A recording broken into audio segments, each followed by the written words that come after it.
नौबत खाने में इबादत। परिचय। प्रस्तुत पाठ हमारी पाठ्य पुस्तक क्षितिज भाग 2 से ली गई है। यतीन्द्र मिश्र का जन्म सन 1977 में अयोध्या, उत्तर प्रदेश में हुआ। उन्होंने लखनऊ विश्वविद्यालय लखनऊ से हिंदी में एमए किया। वे आजकल स्वतंत्र लेखन के साथ अर्धवार्षिक सहित पत्रिका का संपादन कर रहे हैं। सन 1999 में साहित्य और कलाओं के संवर्धन और अनुशीलन के लिए एक सांस्कृतिक न्यास विमला देवी फाउंडेशन का संचालन भी कर रहे हैं। यतीन्द्र मिश्र के 3 काव्य संग्रह प्रकाशित हुए हैं।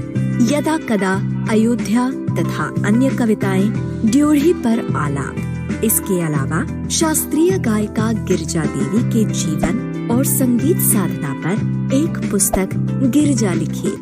रीति काल के अंतिम प्रतिनिधि कवि द्विज देव के ग्रंथावली 2000 का सह संपादन किया।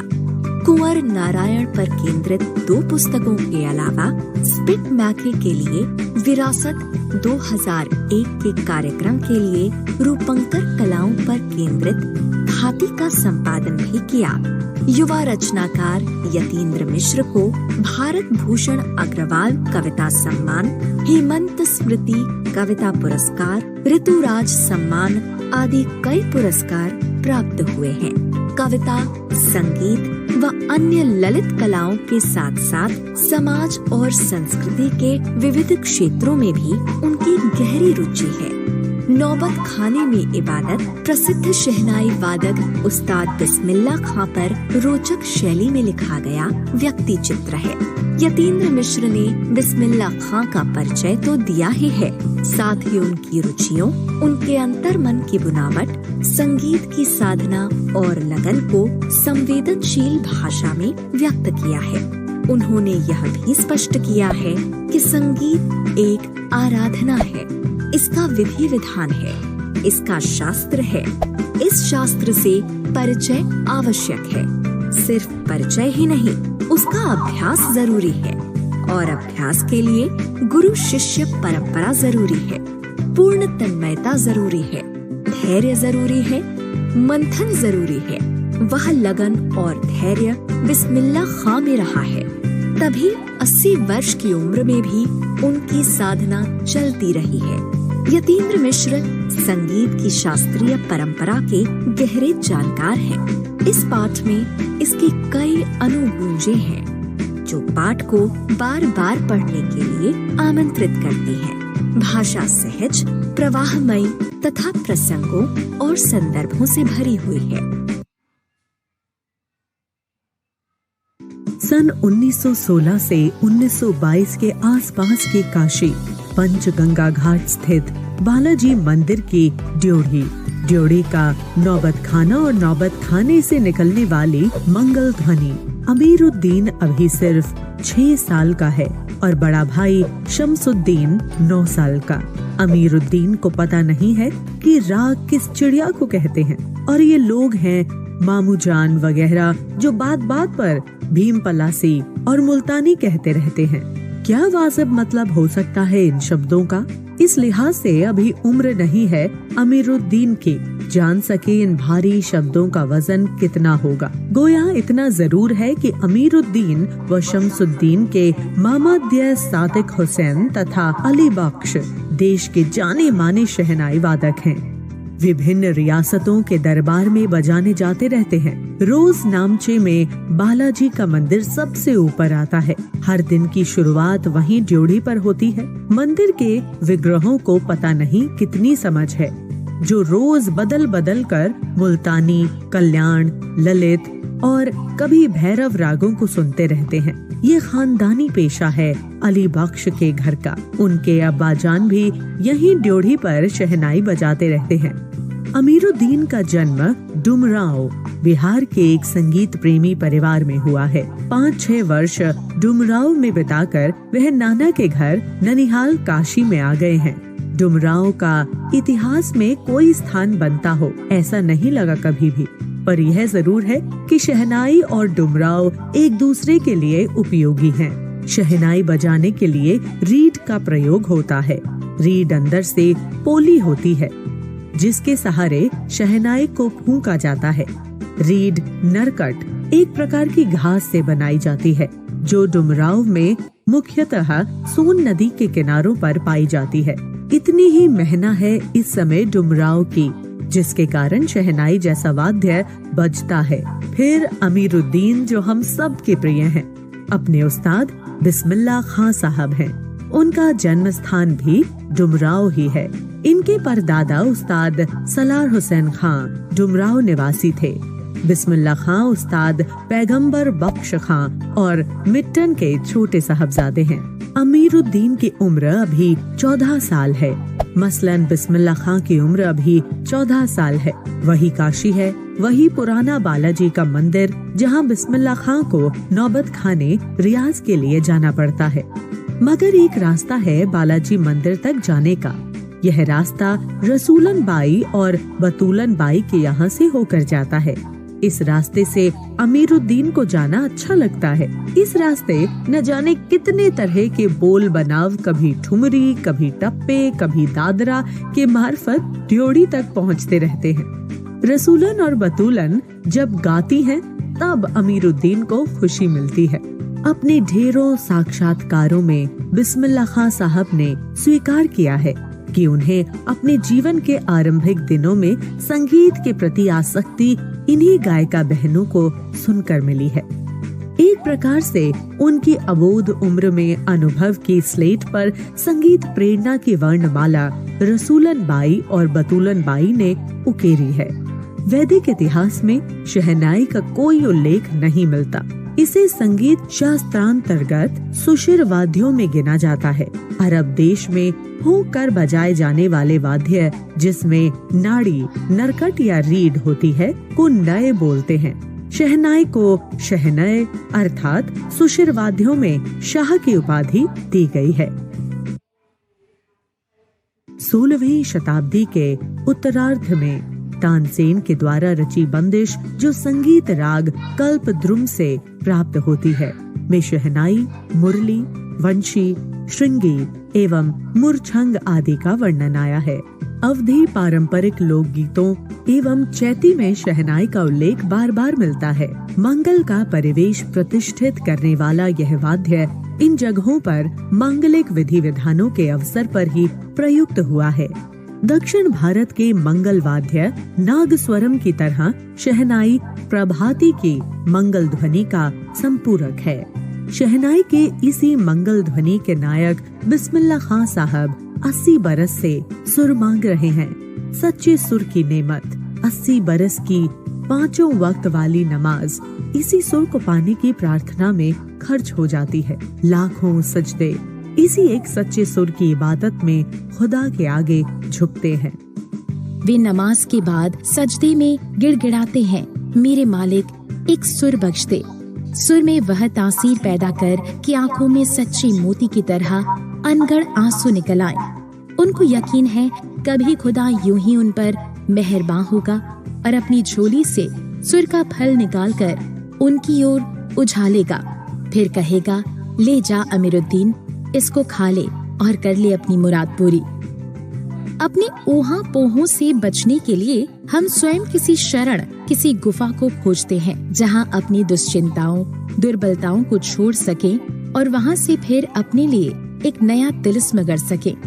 हिरन अपनी ही महक से परेशान पूरे जंगल में उस वरदान को खोजता है जिसकी गमक उसी में समाई है। 80 बरस से बिस्मिल्लाह खां यही सोचते आए हैं कि सातों सुरों को बरतने की तमीज उन्हें सलीके से अभी तक क्यों नहीं आई। बिस्मिल्लाह खां और शहनाई के साथ जिस एक मुस्लिम पर्व का नाम जुड़ा हुआ है वह मुहर्रम है। मुहर्रम का महीना वह होता है जिसमें शिया मुसलमान हजरत इमाम हुसैन एवं उनके कुछ वंशजों के प्रति अज़ादारी शोक मनाते हैं। पूरे 10 दिनों का शोक। वे बताते हैं कि उनके खानदान का कोई व्यक्ति मुहर्रम के दिनों में ना तो शहनाई बजाता है, ना ही किसी संगीत के कार्यक्रम में शिरकत ही करता है। 8वीं तारीख उनके लिए खास महत्व की है। इस दिन खां साहब खड़े होकर शहनाई बजाते हैं व दाल मंडी में फातमान की गरीब 8 किलोमीटर की दूरी तक पैदल रोते हुए नौहा बजाते जाते हैं। इस दिन कोई राग नहीं बजता। राग रागनियों की अदायगी का निषेध है इस दिन। उनकी आंखें इमाम हुसैन और उनके परिवार के लोगों की शहादत में नम रहती हैं। अज़ादारी होती है। हजारों आंखें नम। 1000 बरस की परंपरा पुनर्जीवित। मुहर्रम संपन्न होता है। एक बड़े कलाकार का सहज मानवीय रूप ऐसे अवसर पर आसानी से दिख जाता है। मुहर्रम में गमज़दा माहौल से अलग कभी कभी सुकून के क्षणों में वे अपनी जवानी के दिनों को याद करते हैं। वे अपने रियाज को कम, उन दिनों के अपने जुनून को अधिक याद करते हैं। अपने अब्बा जान और उस्ताद को कम, पक्का महाल की कुलसुम हलवाइन की कचौड़ी वाली दुकान व गीता बाली और सुलोचना को ज्यादा याद करते हैं। कैसे सुलोचना उनकी पसंदीदा हीरोइन रही थी। बड़ी रहस्यमयी मुस्कुराहट के साथ गालों पर चमक आ जाती है। खां साहब की अनुभवी आंखें और जल्द ही खीस से हंस देने की ईश्वरीय कृपा आज भी बदस्तूर है। इसी बाल सुलूम हंसी में कई यादें बंद हैं। वे जब उनका जिक्र करते हैं तब फिर उसी नैसर्गिक आनंद में आंखें चमक उठती हैं। अमीरुद्दीन तब सिर्फ 4 साल का रहा होगा। छुपकर नाना को शहनाई बजाते हुए सुनता था। रियाज के बाद जब अपनी जगह से उठकर चले जाएं, तब जाकर ढेरों छोटी बड़ी शहनाइयों की भीड़ से अपने नाना वाली शहनाई ढूंढता और एक एक शहनाई को फेंक कर खारिज करता जाता। सोचता लगता है मीठी वाली शहनाई दादा कहीं और रखते हैं। जब मामू अली बख्श खां, जो उस्ताद भी थे, शहनाई बजाते हुए सम पर आए, तब धड़ से एक पत्थर जमीन पर मारता था। सम पर आने की तमीज उन्हें बचपन में ही आ गई थी, मगर बच्चे को यह नहीं मालूम था कि दाद वहाँ करके दी जाती है, सिर हिलाकर दी जाती है, पत्थर पटक कर नहीं। और बचपन के समय फिल्मों के बुखार के बारे में तो पूछना ही क्या। उस समय 3rd क्लास के लिए 6 पैसे का टिकट मिलता था। अमीरुद्दीन 2 पैसे मामू से, 2 पैसे मौसी से और 2 पैसे नानी से लेता था। फिर घंटों लाइन में लगकर टिकट हासिल करता था। इधर सुलोचना की नई फिल्म सिनेमा हॉल में आई और उधर अमीरुद्दीन अपनी कमाई लेकर चला फिल्म देखने, जो बालाजी मंदिर पर रोज शहनाई बजाने से उसे मिलती थी। एक अठन्नी मेहनताना, उस पर यह शौक जबरदस्त कि सुलोचना की कोई नई फिल्म ना छूटे और कुलसुम की देसी घी वाला दुकान, वहाँ की संगीतमय कचौड़ी इस तरह क्योंकि कुलसुम जब कलकलाते घी में कचौड़ी डालती थी, उस समय छन से उसकी उठने वाली आवाज उन्हें सारे आरोह अवरोह दिख जाते थे। राम जाने कितनों ने ऐसी कचौड़ी खाई होंगी, मगर इतना तय है कि अपने खास साहब रियाजी और स्वादी दोनों रहे हैं और इस बात में कोई शक नहीं कि दादा की मीठी शहनाई उनके हाथ लग चुकी है। काशी में संगीत आयोजन की एक प्राचीन एवं अद्भुत परंपरा है। यह आयोजन पिछले कई बरसों से संकट मोचन मंदिर में होता आया है। यह मंदिर शहर के दक्षिण में लंका पर स्थित है। वह हनुमान जयंती के अवसर पर यहाँ 5 दिनों तक शास्त्रीय एवं उपशास्त्रीय गायन वादन की उत्कृष्ट सभा होती है। इनमें बिस्मिल्लाह खां अवश्य रहते हैं। अपने मजहब के प्रति अत्यधिक समर्पित उस्ताद बिस्मिल्लाह खां की श्रद्धा काशी विश्वनाथ जी के प्रति भी अपार है। वे जब भी काशी से बाहर रहते थे, तब विश्वनाथ व बालाजी मंदिर की दिशा की ओर मुँह करके बैठते। थोड़ी देर ही सही, मगर उसी ओर शहनाई का प्याला घुमा दिया जाता और भीतर की आस्था रीढ़ के माध्यम से बचती है। खास साहब एक रीढ़ 15 से 20 मिनट के अंदर गीली हो जाती है, तब वे दूसरी रीढ़ के इस्तेमाल कर लिए करते हैं। अक्सर कहते हैं, क्या करें मियाँ, ये काशी छोड़कर कहाँ जाएं? गंगा मैया यहाँ, बाबा विश्वनाथ यहाँ, बालाजी का मंदिर यहाँ हमारे खानदान की कई पुश्तों ने शहनाई बजाई है। हमारे नाना तो वहीं बालाजी मंदिर में बड़े प्रतिष्ठित शहनाई बाज रह चुके हैं। अब हम क्या करें? मरते दम तक ना यह शहनाई छूटेगी ना काशी। जिस जमीन ने हमें तालीम दी, जहाँ से अदब पाई, तो कहाँ और मिलेगी? शहनाई और काशी से बढ़कर कोई जन्नत नहीं इस धरती पर हमारे लिए। काशी संस्कृति की पाठशाला है। शास्त्रों में आनंद कानन के नाम से प्रतिष्ठित। काशी में कलामार हनुमान व नृत्य विश्वनाथ हैं। काशी में बिस्मिल्लाह खां है। काशी में हजारों सालों का इतिहास है, जिसमें पंडित कंठे महाराज हैं, विद्याधरी हैं, बड़े रामदास जी हैं, मौजूद्दीन खां हैं व इन रसिकों से उपकृत होने वाला अपार जन समूह है। यह एक अलग काशी है, जिसकी अलग तहजीब है, अपनी बोली और अपने विशिष्ट लोग हैं। इनके अपने उत्सव हैं, अपना गम, अपना सेहरा बनना और अपना नौहा। आप यहाँ संगीत को भक्ति से, भक्ति को किसी भी धर्म से, कलाकार से, कजरी को चेती से, विश्वनाथ को विशालक्षी से, बिस्मिल्लाह खां को गंगा द्वार से अलग करके नहीं देख सकते। अक्सर समारोहों एवं उत्सवों में दुनिया कहती है ये बिस्मिल्लाह खां है। बिस्मिल्लाह खां का मतलब बिस्मिल्लाह खां की शहनाई। शहनाई का तात्पर्य बिस्मिल्लाह खां का हाथ, हाथ से आशय इतना भर कि बिस्मिल्लाह खां की फूंक और शहनाई की जादुई आवाज का असर हमारे सिर चढ़कर बोलने लगता है। शहनाई में सरगम भरा है। खां साहब को ताल मालूम है, राग मालूम है, ऐसा नहीं बेताली जाएंगे। शहनाई में 7 सुर लेकर निकल पड़े। शहनाई में परवरदिगार गंगा मैया उस्ताद की नसीहत लेकर उतर पड़े। दुनिया कहती सुबहान अल्लाह, तिस पर बिस्मिल्लाह खां कहते अल्हम्दुलिल्लाह। छोटी छोटी उपज से मिलकर एक बड़ा आकार बनता है। शहनाई का करतब शुरू होने लगता है। बिस्मिल्लाह खां का संसार सुरीला होना शुरू हुआ। फूक में आजान की तासीर उतरती चली आई। देखते देखते शहनाई 1.5 शतक के साज से 2 शतक का साज बन शाजों की कतार में सरताज हो गई। अमीरुद्दीन की शहनाई गूंज उठी। उस फकीर की दुआ लगी जिसने अमीरुद्दीन से कहा था बजा बजा। किसी दिन एक शिष्या ने डरते डरते खां साहब को टोका, बाबा आप यह क्या करते हैं? इतनी प्रतिष्ठा है आपकी, अब तो आपको भारत रत्न भी मिल चुका है। यह फटी तहमद ना पहना करें, अच्छा नहीं लगता। जब भी कोई आता है आप इसी फटी तहमद में सबसे मिलते हैं। खां साहब मुस्कुराए, लाड़ से भरकर बोले, धत पगली, ई भारत रत्न हमको सहनाइया पे मिला है, लुंगिया पे नहीं।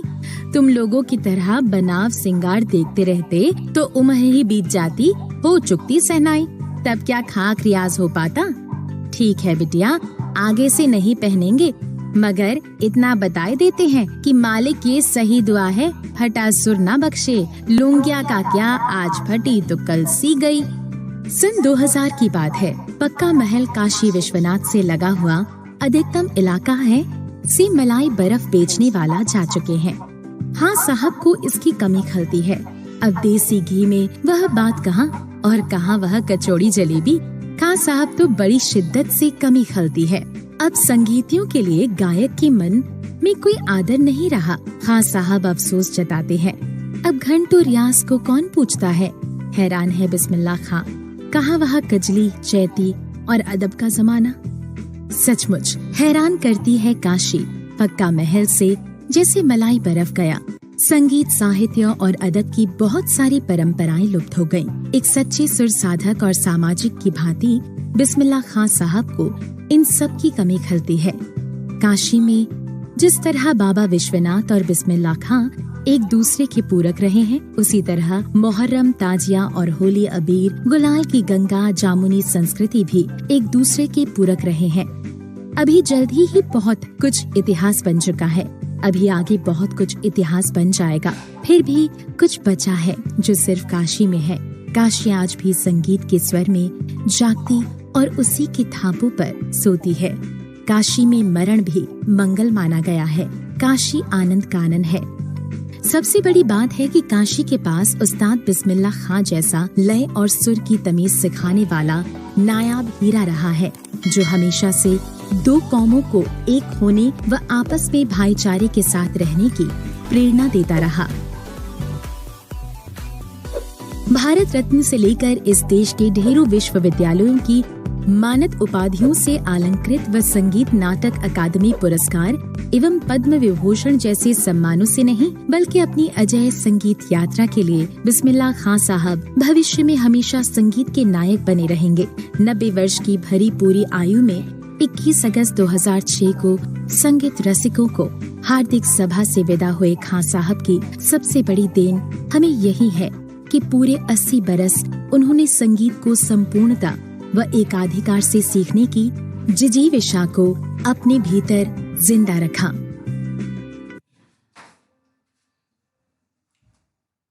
सारांश। तो बच्चों, आज हमने देखा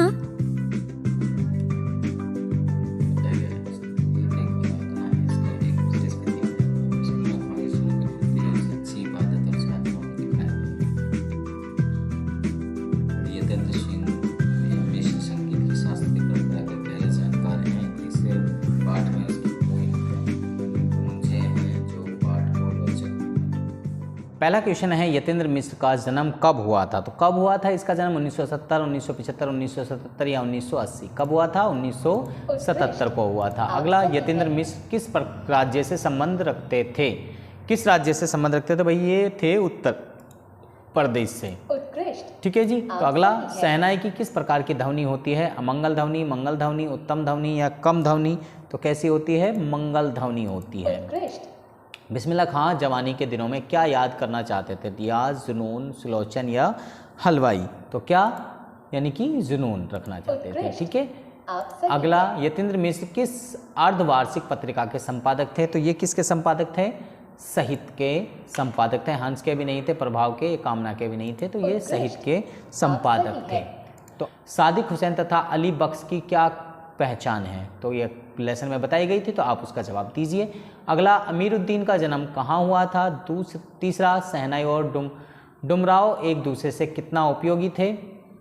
अगला, बिस्मिल्लाह खां को शहनाई की मंगल ध्वनि का नायक क्यों कहा गया है? काशी में हो रहे कौन से परिवर्तन बिस्मिल्लाह खां को व्यवस्थित करते थे? इनके जवाब यहाँ पर हैं। इन सभी की सवालों के जवाब यहाँ पर आपको दिए गए हैं, तो आप इनको यहाँ से नोट डाउन कर सकते हैं अपनी कॉपी के अंदर। तो मुझे उम्मीद है कि सभी बच्चों को ये वीडियो पसंद आई होगी। अगर आपको पसंद आए तो आप हमारी वीडियो को लाइक करें, शेयर करें, कमेंट करें और आप हमारे चैनल पे बने रहिए। आगे इसी तरीके की वीडियो हम आपके लिए लाते रहेंगे। सभी बच्चों का इस वीडियो को देखने के लिए बहुत बहुत धन्यवाद। मिलते हैं नेक्स्ट वीडियो में, तब तक के लिए बाय बाय।